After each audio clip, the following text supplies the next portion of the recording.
How's it going, friends? On today's video, we're talking about the first 11-ish things to do when you become a realtor. Step one, make a Facebook post and just let the checks roll in.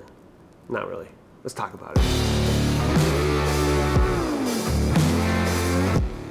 How's it going, friends? My name is Jesse Lynch. I run multiple real estate teams around the United States, and on this channel and in general, I'm really interested in working with people who want to do things differently. I am not interested in doing things the same way that it's been done for decades and decades. If that's you, if you're trying to take the old route, the classic route, if you will, this channel probably isn't for you, so keep it moving. And if that is you, come hang out for a while, subscribe to the channel, and if you're interested in working with me, whether that's on my team, as an expansion team, or just joining Real Broker, go to my website, jesselynch.co. Got a bunch of information there on, I don't know, all sorts of stuff. And this video is sort of a follow-up or a part two or just whatever, a companion video to a different video that we did that was top 5 things or 5 things not to do when you become a realtor. And a lot of that has to do with wasting time, energy, wasting money, being inauthentic, cosplaying as a realtor. Number one, first thing that I think it's really important that you're making sure that you do are be unique. Okay, don't cosplay. Don't just be a copy of a copy of a copy. Be unique.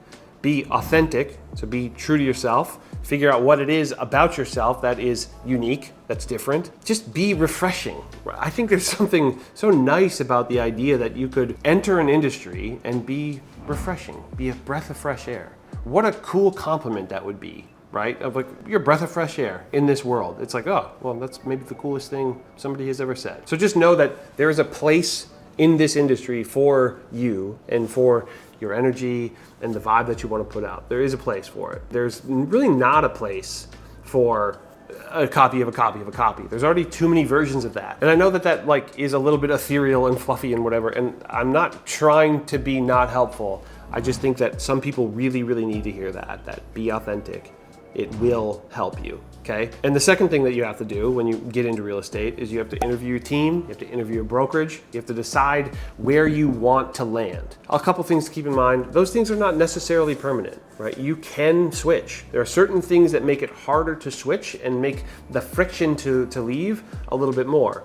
I would say being in a small sort of boutique brokerage or a small boutique team with maybe, I don't know, maybe a team lead who would take it personally, that might be harder to leave, right? You might feel stuck in that situation. I'm at Real Broker now, and my team is at Real Broker. Obviously, like I run a team, there's people on the team who I'd be sad to see go. As far as the Real Broker goes, if Real Broker somehow stopped being the best option, which right now it is truly the best option for us, if it stopped being the best option, we could leave and like nobody would care, right? There's like 20,000 agents at Real Brokerage, which may sound bad, but personally, I think it's good. I like the idea that if there's a better opportunity out there, there's not gonna be this immense amount of friction to leave to go to that better opportunity. My previous brokerage, when I left, it was like one of the hardest conversations I've ever had. It didn't go great. You know, it kind of put a bad taste in my mouth. And so interview with a team and or a brokerage and figure out where you want to land, figure out if you want to be on a team, if you want to be a solo agent or whatever that is. And really truly weigh those pros and cons and what that would all look like. Some of what I'm talking about in this video might imply that you would be on a team, but there are other ways of going around it, other ways of going about it as well. And then once you choose which team or brokerage or whatever that you decide to join, step 3, man, I really, really like believe this, is start showing up to the office. You have to go in. You have to get out of your house, okay? So let's say you join Real Broker or EXP or whatever, one of these cloud-based brokerages as a solo agent and not on a team. I truly believe that's okay, but I think you have to find an office. And that could be like a coffee shop, right? That could be a handful of coffee shops that you visit, you know, at different times. Monday is whatever, Monday's Spy House, Tuesday's Dogwood, Wednesday's 5 Watt, whatever. Obviously, you have whatever you have where you live, but if you can sort of have a place that is not home where you can go reliably and do work and put in time. You could always go to the library, right? There are these options are out there. And I don't think that, well, I'm at a cloud-based brokerage and we don't have an office. I think a lot of people, and it's true for myself, we have to leave the house to be productive. And sure, I could be like moderately productive at home, but I'm way more productive when I come to the office. And if you have a cool brokerage or a cool team where there's kind of like a vibe and an energy where people are, you know, working hard and getting after it, hopefully you can go there and it can energize you, right? And you can learn by proxy, by just sort of like witnessing certain behaviors. That can be really, really helpful just to be in an environment where people are getting shit done. Step 4, and I'm a big fan of this one, I enjoy this kind of thing a lot, is to set goals and targets. And I think of that in a couple different ways. Goals are sort of big, kind of further off in the distance things that you're hoping to achieve, right? In real estate specifically. And targets are sort of the steps or the checkpoints along the way to achieving the goals. Where do you want to be in a year? Where do you want to be in 5 years? And when you think about where do I want to be in a year, what's the behavior that I have to do, right? This is kind of how you make a plan. What's the behavior that I have to do that it would be unreasonable that I wouldn't achieve my goal in year 1, right? And that also goes for year 5. And I would say, try to make it not about money. Try to make it not about overall commission, because then I think there's certain things that you can't necessarily do to control those aspects. If you say, I want to make $200,000 in my first year, okay, cool. But I personally think it would be a little bit easier to make a guess at how many people do you have to help to make $200,000, right? How many closings total have to occur for you to make $200,000? Then say you want to have that many closings. And then how many people overall would you have to help? Ballpark. And help to have a conversation with, help realize that maybe they're not in the right place to make this happen. How many people total do you have to talk with to have that many closings? And my personal opinion is to try to set the goal based on how many people total you can help. But then also, goals are not just based on income and closings and things like that. Goals can potentially be based around how many hours am I working, right? And maybe early on it's I want to work 60 hours a week, right? I want to work 80 hours a week. I want to work a lot. It could also be in 5 years, I want to be working 20 hours a week. Maybe that is the goal, is to eventually have an easier lifestyle. So what do you have to do to have an easier lifestyle in 5 years? Then the 5th thing that I think is really important that a lot of people aren't necessarily paying attention to in the right ways is that you have to focus on building your brand or a brand. The brand doesn't necessarily have to be you and your face. You have to try to build a brand. And some of that process will be learning about branding. There are a lot of really good YouTube channels. One is called The Future, Futur. It's a really cool channel where a guy started as sort of like a graphic designer, but now he's sort of moved into like how to brand yourself, how to brand your business. It's really interesting, and I learned a lot from people like that because there are these very foundational concepts to branding. I say this a lot on this channel. I believe it absolutely, which is different is better than better. What that means to me is that you have to find the thing about yourself that differentiates you from everybody else. And the thing that makes you different is what the brand is. Otherwise, you're boilerplate realtor. You're basically like a piece of clip art for like realtor, right? You're a dude in a suit with like a smile with like a twinkle in it, and like that's like, oh, he's just generic realtor guy. That's not gonna do it. The world is too smart, the world is moving too fast, and there has to be something about you that makes you compelling to people. And even if you find yourself deeply uncompelling, right? Even if you're like, oh, there's nothing interesting about me, there is something interesting about you, and you have to dive. You have to go after it, and you have to find what is it about me that makes me interesting? What is it about me that makes me unique? And sometimes that could be sort of turning up the dial on that one particular thing, right? You're like, oh, I like the show Friends, but a lot of people like the show Friends, and you're like, no, I really like the show Friends, right? I'm a freak about the show Friends. Okay, well that does make you different, right? A lot of people kind of like Friends. Very few people are crazy about the show Friends. Actually, maybe that's a bad example. Probably a lot of people are kind of crazy about that. Very few people own a part of the set of Friends, right? Like that's like a level of like, okay, yeah, that is a unique individual. And I have to say, as a person who really likes branding, I find a lot of like satisfaction in learning about it and studying it and like seeing brands exist in the wild and like, you know, excel. There are certain brands that exist where there's like nothing really that different about them. They just say like, this is the thing that I am. And it's like, somehow it works. There's a lawyer from Minnesota who comes to mind, who, I don't know, seems pretty not unique. He's maybe like kind of like rock and rolly, right? He's got like a beard, he's bald, and there's like in some commercials he like plays music. But he will just say like, hey, it's me, the guy with the beard. And I'm like, dude, a lot of guys have beards. But he somehow managed to say that this is the thing about me that's unique. But those things, the like, hey, this is something that's like really normal, and I'm saying that it differentiates me from other people. The only way that that differentiates you is by putting that thing into the world at a really, really high rate, right? So maybe this one thing isn't really that recognizable, but if you are saying it over and over and over and over again, and you're in everybody's like, purview, it's like, well, okay, now I do say, oh yeah, that's the guy with the beard. I talk a lot about branding on this channel, and I find it super, super interesting. I want to hammer home the idea that like that one little thing, if you were like the bearded realtor, that's not really enough. That's my opinion. There has to be a bunch of things about you that sort of maybe the beard becomes an icon for, right? The beard is one thing about you that's kind of different, and it signifies all of the other things that you talk about. Because branding isn't just about having a few things, a few talking points, right? And just going, oh yeah, that's what my brand is. Branding is about repetition. You have to be in front of people over and over and over again. But early stages, we are in step 5 right now, coming up with what are those things? What are those like basic platforms that your brand is built on? What are things that I can talk about over and over again? What are things that can show up in my brand over and over again? What are the things that I care about? What are the things that I want to be talking about? And those are the things that sort of begin to create your brand. And I think you should learn branding from the masters. I think you should learn those things and take in that content from people who do that at a really, really high level. But I think there's a lot of things in real estate that you don't really need to learn from the masters. There are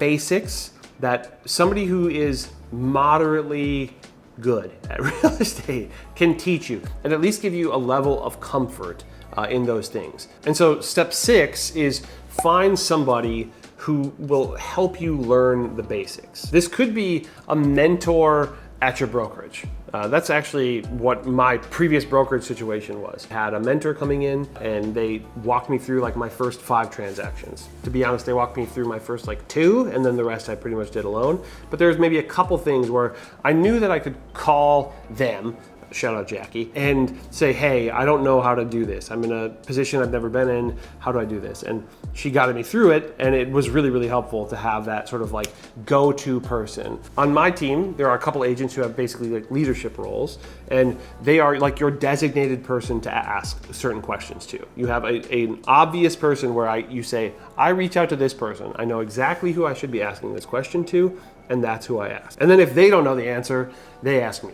And if I don't know the answer, I ask my broker. If my broker doesn't know the answer, he probably asks a lawyer or the MLS or something like that. And then 7th on the list, which I think can really only happen if you first show up to the office and second, find somebody who will show you the ropes, is to basically experience as much of the real estate process as you can as a proxy through somebody else, right? So if you have somebody who will mentor you, who will show you the basics, try to join them for as many sort of ancillary things as possible, because real estate isn't just like one thing. Real estate is so many things, and you will find yourself in new situations early on where you're like, okay, I don't know, how does this work? But if you kind of have a go-to person who will let you shadow, like on our team, we will have new agents shadow along for showings, right? And shadow along for virtual showings. It's actually become a non-negotiable thing within the team, is that when you join my team to the Twin Cities, you have to go along for multiple showings with the more senior agents. And so follow along with a pro, a veteran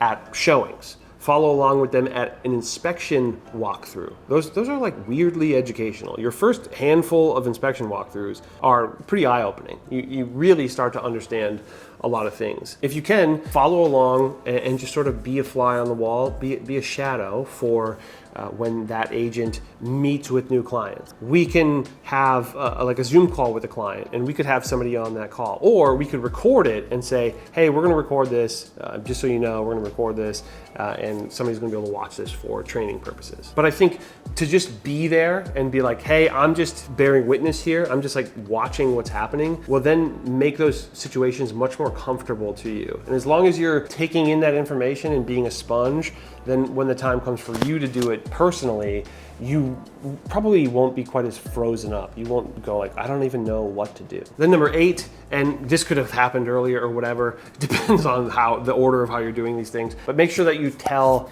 everybody. Tell all your friends, tell all your family, tell anybody who knows that you exist, that you're doing real estate. And that can be like through a phone call, although I find that somewhat cringy. I don't have the personality to just like call somebody and be like, yeah, I just want to let you know I'm doing real estate. I don't know. I can't do it. That's not me. But social media is a tremendous way of doing that. And at the beginning, I made the joke of just make a Facebook post and just watch the checks roll in. That's what some people think it is. You know, they think like, oh, I just make one Facebook post and now everybody knows. You know, well, I've already announced it, so why won't these people work with me? That's not how it works. It takes repetition.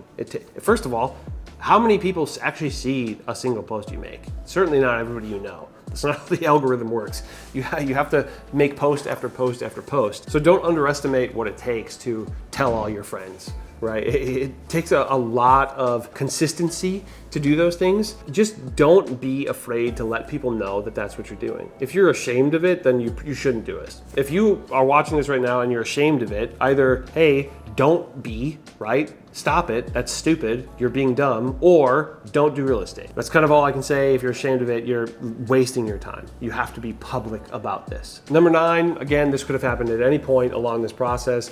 Make sure that you're setting up your sort of online presence. That sounds a little bit corporate to say, but I mean, whatever social media accounts you intend to be working. If you're gonna do YouTube and LinkedIn, don't bother with Facebook and TikTok, right? Those are not the avenues you're gonna take. And I would say choose 2 and hit those super, super hard. 3 at the absolute most early on. And I would try to find where can certain content live in multiple spaces where there won't be like a huge overlap. I think Instagram and Facebook are really good examples where you can post on Instagram and it can syndicate to Facebook. So why not do that? But if you're gonna take that route, then maybe you have one other thing, right? If it's just like, well, I'm only posting to one, it's going on the other. But there's not just posting. I think there's, to some degree, there's being involved in and replying to comments and just sort of being a member of that community. Kind of far down the list, in my opinion, is setting up a website, you know, getting business cards, things like that. Those are just very basic things that, in my opinion, aren't the main work to be doing. If you have an online presence where your goal is to reach strangers, then having a good website, a good landing page, if you will be important, right? Having somewhere that those people can go to reach out to you, I think will be important. But you could also just as easily treat Instagram and Facebook as your website. Your Instagram profile will have a bunch of social proof that this is who you are and this is what you do. And people who get really good at that, they don't even necessarily need a website. They just say, DM me, right? And people will DM them or shoot me an email, right? The idea that you need a website is somewhat old-fashioned, and that's coming from somebody who has a website. It's just how I like to funnel people in. I find that to be a low friction for me avenue for somebody to reach out. And the 10th thing on this list is something that I'm very fond of. It's something that I do at least one time a year. I carve out time to do this annually, if not more often. And I like to, if possible, if time permits, have these conversations with multiple people who are in my life. Whether that's people who are involved in my work or my personal relationship or whatever. And this thing is just what I call dream big. And it feels silly sometimes when I tell somebody, oh, this is what we're gonna do. I've had people be like, what? But I find it to be extremely helpful in expanding what one thinks that they are capable of. I've actually done this for maybe a year prior to getting into real estate. And I genuinely think that having these conversations, opening my mind up a bit, has allowed me to get to a spot where I started real estate. And then when I started real estate, I had a bit more steam because I had been thinking about these things. Dream big is ultimately where you ask yourself, what is the coolest life? What does the best possible life look like for me? If money was no object, if time was no object, if you could literally snap your fingers and your life looks exactly how you would like it to, what would it look like? And usually how I do this is I sort of have sections to the conversation. The first is house or houses or property or properties. And so like, where are you spending your time? What does that house look like? What does maybe an office look like? Do you have multiple houses around the world? Are you like jet setting, like you just all over the globe? What does that look like for you? Then vehicles, cars, other vehicles, whatever you want. I think some people probably couldn't care less about this, but some people do, right? They value the vehicle. They sort of pine after certain vehicles. So if you could have any vehicle, what would you have? Obviously, if you could have 6 vehicles, what would they be? Would you have 100 vehicles? If you could design your life, would you have Jay Leno's garage? I wouldn't. That seems like way too much work, right? So there's kind of a sweet spot of like, what would be exactly what you want? I would probably have a handful of cars, right? Currently in my dream big situation, I would probably have like 10 cars at most, right? Because everything else seems like kind of a headache. Unless I had a guy, that could be part of my dream big. I have Jay Leno's garage, I have guys who take care of it. All I do is walk in and pick up one of those cars and drive out. I don't know, that could be, right? That's pretty pie in the sky kind of vehicle lifestyle, in the same way that like owning 100 properties around the planet would also be kind of pie in the sky, like very like difficult to ascend to a level like that. And then I guess another question you'd have to ask is like, would you actually be using those properties if you had 100? In theory, you'd be, if you spent a week in each one, that would be like every 2 years you would see one of those properties. So maybe that's too many, And actually the next thing that I think about in Dream Big is travel. I really, really like to travel. I really value getting the opportunity to travel. It's something that I find to be super rewarding and very satisfying. And I never traveled as a kid. And I think that's why I now have a travel bug where I just want to see everywhere. I want to go everywhere that I could possibly go and see everything that I can possibly see in my lifetime. And so where would you travel to? How often would you travel? Would you have consistent things? Would you live in 2 different places? Would you live in 3 different places? What does that look like? And then there's sort of a part for family. What does your family look like? Do you have a family? Are you a solo, just George Clooney or whatever, just like wandering the globe?